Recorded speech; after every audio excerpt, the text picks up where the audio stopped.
जय जय रघुवीर समर्थ. स्वामी चरित्र सारामृताचा अध्याय 3. आज आपण असा प्रसंग ऐकणार आहोत जो भक्ताच्या अढळ श्रद्धेचं उदाहरण आहे. तर शेवटपर्यंत नक्की ऐका. श्री स्वामी चरित्र सारामृत कथासार अध्याय 3.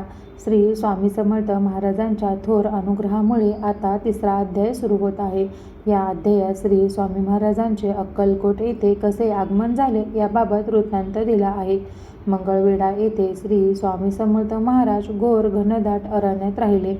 पण तेथील लोक एक प्रकारे अभागीच म्हणावे लागेल, कारण त्यांच्या गावी एवढा मोठा साक्षात परब्रह्म अवतार प्रकट होऊन सुद्धा त्यांना त्यांचा साक्षात्कार झाला नाही व त्यांचा आशीर्वादही त्यांच्या नशिबात नव्हता.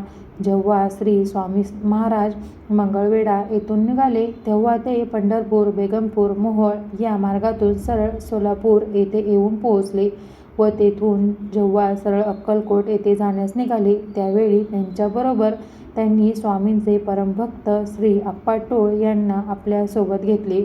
परंतु रस्त्याने चालता चालता श्री आप्पाटोळ यांना त्यांच्या घरचे काही महत्त्वाचे काम आठवले व त्यामुळे त्यांना श्री स्वामी महाराजांना अर्ध्या वाटेत सोडून आपल्या गावी परतावे लागले. त्यामुळे स्वामी समर्थ महाराज आता एकटेच अक्कलकोटच्या दिशेने पुढे चालू लागले. ते काही वेळात जेव्हा अक्कलकोट येथे पोहोचले तेव्हा ते सरळ चोळप्पा यांच्या घरी पोहोचले. घर गृहस्थीत अत्यंत व्यस्त व त्रस्त झालेल्या चोळप्पा यांच्या घरी साक्षात परब्रह्म अवतार पोहोचला. त्यावेळी त्यांनी स्वामी महाराजांना निरखून बघितले. साक्षात कोणीतरी थोर व अद्वितीय व्यक्तीला पाहून क्षणिक चोळप्पा स्वतःशीच ओशाळले.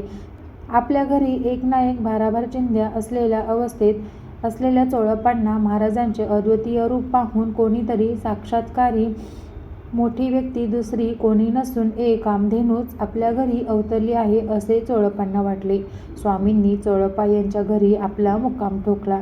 जेव्हा श्री स्वामी महाराज श्री चोळप्पा यांच्या घरी राहू लागले तेव्हा त्यांच्या योगसामर्थ्याची कीर्ती चोहीकडे पसरू लागली व लोकांचे थवेच्या थवे स्वामी महाराजांच्या दर्शनासाठी येऊ लागले.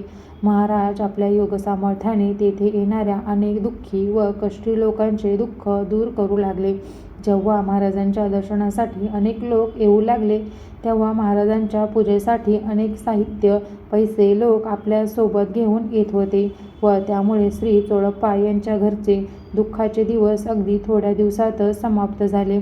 असे दिवसामागून दिवस जात असताना श्री स्वामी महाराजांची कीर्ती त्या काळचे अक्कलकोटचे महाराजा श्री मालोजी यांच्या कानी पडले. महाराजांच्या असंख्य लीला त्यांच्या कानी पडल्यामुळे त्यांना महाराजांच्या भक्तीची आस लागली व त्यांना असे वाटले की आता आपली आणि महाराजांची भेट कधी होणार. याच विवंचनेत असताना प्रत्यक्ष स्वामी महाराज स्वतः त्यांच्या दरबारात हजर झाले. मी महाराजांची आठवण करीत असताना माझी हाक अप्रत्यक्षपणे महाराजांनी ऐकली व महाराज स्वतः त्यांच्या भेटीसाठी हजर झाले हे पाहून त्यांचे मन द्रवित झाले व त्यांच्या डोळ्यातून अश्रू वाहू लागले. त्या दोघांनी एकमेकांना मिठी मारली व मालोजीराजे यांच्या डोळ्यातून वाहणाऱ्या अश्रूंचे थेंब थेट महाराजांच्या चरणी पडले.